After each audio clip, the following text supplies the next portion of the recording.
শয়তান কেন বেহেশতে যাবে খুলে বলো তাই অকুল দরিয়ার মাঝে অকুল দরিয়ার মাঝে আমার রাঙ্গানা ওরে মারি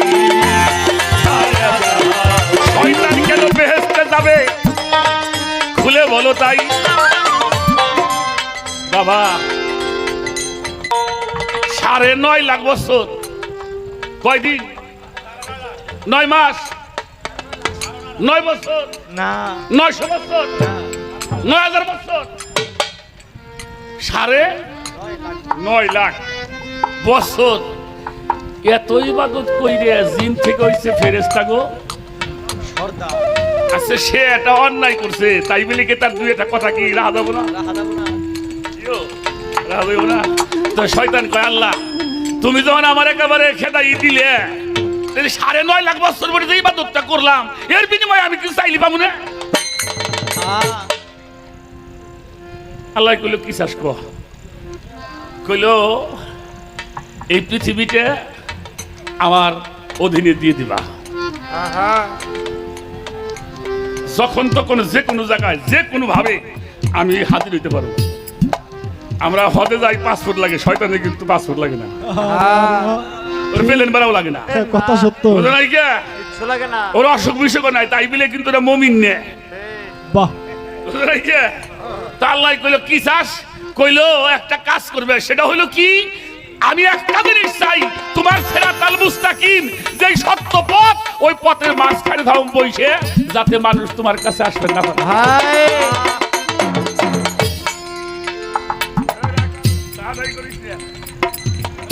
গান তো কতক্ষণ বন্ধ হবো আচ্ছা হোক দিয়ে আজকে ভাই বোনের বলে আজকে জগেরা নাকছে একটু না গাই আচ্ছা আল্লাহ কইলো ঠিক আছে বসে থাক দিলাম তবে একটা কথা তোরে কইয়ে দেই তোরে যারা মানবো তাদের জন্য আমি জাহান্নাম বানাবো যারা তোরে মানবো তাদের জন্য কি বানাবো জাহান্নাম আর যারা আমারে মানবো তাদের জন্য আমি জান্নাত সুবহানাল্লাহ বানাবো তো সব জায়গায় যাওয়ার ক্ষমতা তো আল্লাহ দিয়েই দিত রে তাই নাই এই আদম যে ভুলটা করছে আদমও কিন্তু ভুল করছে শয়তানও ভুল করছে না মাইসি কয় শয়তানের ভুল নাই মাইসি কয় শয়তানও ভুল করছে আদমও তো ভুল করছে আদম ভুল করছে ক্ষমা চাইছে আর ওই আল্লাহর হুকুম অমান্য করছে ভুল করা অমান্য করা কিন্তু এক জিনিস বুঝা লাগবো আমার আপাই কইলে আবুল সরকার তুমি এই কাজটা করবা আমি গেলাম পারম না তাহলে কি করলাম আমার আপার হুকুমটা আমি অমান্য করলাম আমারে কইছে অমুক দিন এই কাজটা করবা আমি কাজের জন্য ভুলে গেছি এটা ভুল করা হইল এটার জন্য সে আবার অনুতপ্ত হয়েছে ক্ষমা চাইছে ও কিন্তু ক্ষমা চাইছে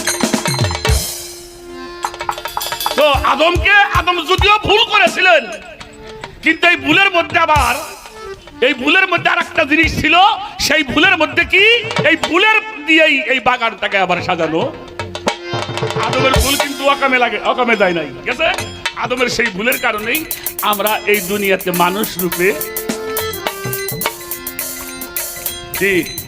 তাহলে কোন ভুল ভালো হয় কোন ভুল ভালোতে একবার রূপান্তরিত হয়ে যায় কোন মিথ্যা সত্যে পরিণত হয় যেমন আকাশ মিথ্যা কথা কইছে মিথ্যা কথা কইলে কি হবে কামটা তো ভালো হয়ে গেছে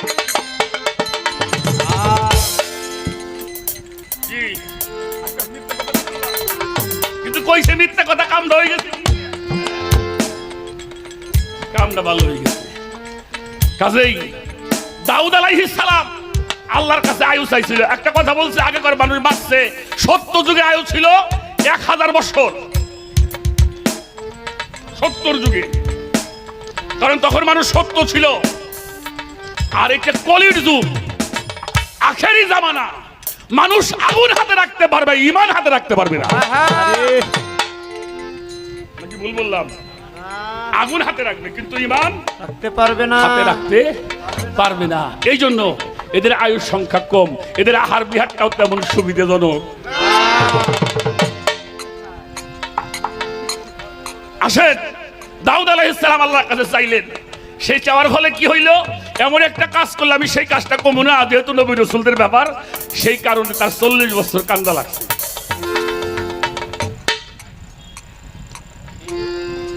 তার জন্য আমরা যেখানে ছিলাম, তাহলে মানুষ ভুল করে, ভুল করে যদি সে অনুশোচনা বোধ করে, ভুল করে যদি তার ভিতরে প্রায়শ্চিত্ত হওয়ার চেতনা জাগে, তাহলে আল্লাহ তাকে ক্ষমা করে। তুমি ভুল করেছো, আমার কাছে আমার ওলিদেরকে ওসিলা করো, আমার হাবিবের ওসিলা করে আমার কাছে বলো, আমি তোমাদেরকে ক্ষমা করে দিব। ও বাবাজি, মানুষ মনে করে আমাদের ছেলেপেলেরা, বেশিরভাগ মানুষ বয়সটা যখন একটু বেশি হয়, ভাই ওইসুক বাবা তোমার সাওয়ালটা মরিত করা উঠে কয়েক কেবল লুকুলাফান মানুষ ডাঙ্গুর ডুঙ্গুর হোক, বুঝতে ভাই কে? আচ্ছা ডাঙ্গুর হয় না ছোট হয়? কি হয়? বিজয় সরকার বলেছেন, শৈশব হতে ভাবলাম এতদিন, জীবন আমার বাড়তেছে দিন দিন, আসলে দিন গেলেই দিন কমে যায়। মানুষ সময়ের কাজটা যখন শেষ সময়ে না করে, তখন তার সেই পাপের জন্য প্রায়শ্চিত্ত করতে। গন্ধম সম্বন্ধে সাধকরা কত কিছুই বলছে।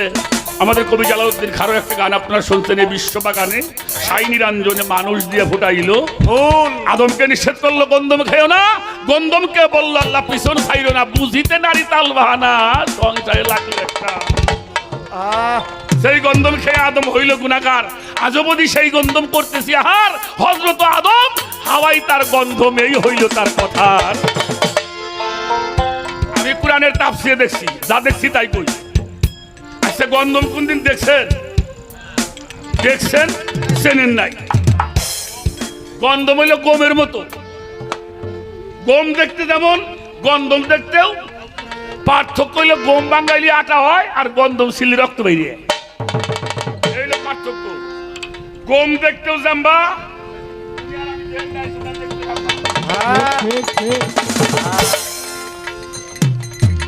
বাংলা করে কই তাই মানুষ বুঝে না,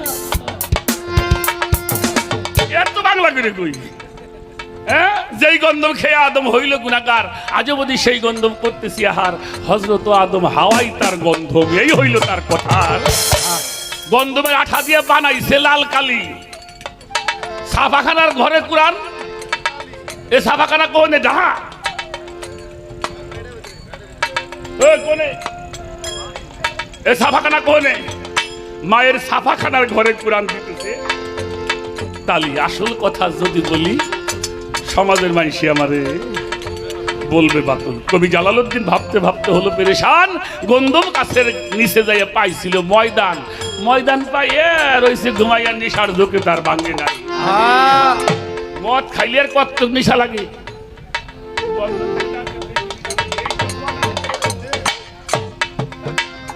ডাক পাইলে উঠে যায় না। তাহলে কি করতে হবে? যখন তুমি ওখানে যাবে, তখন তুমি তোমার মালিককে স্মরণ সংযোগে রাখবা, তাইলে আর মুসা বুসা হইব না। আমার কথাই বেদর হয়েছে নাকি? সাওয়াল বিয়ে করে 6 মাস ধরে সাওয়াল খালি জমে সহল বেলা, ভাবে কয় নো যাই, খেতে পানি দিয়ে থুয়েছি, সারা নাগার নাকবো। সাওয়াল কয় আব্বা তুমি যাও, আমি পরে আসি। বাপে কয় তুই দিয়ে আমার আগেই যাবার চাষি। এই দোষ তো সাওয়ালের না, দোষ হলে সাওয়ালের বাপে। কার দোষ? আমাদের পল্লী কবি জসিমউদ্দিন সাহেব।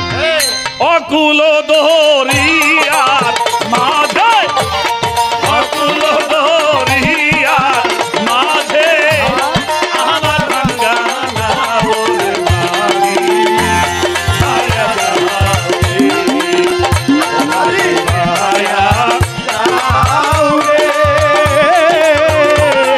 অকুল দরিয়ার মাঝে আমার ভাঙা নাও রে মা।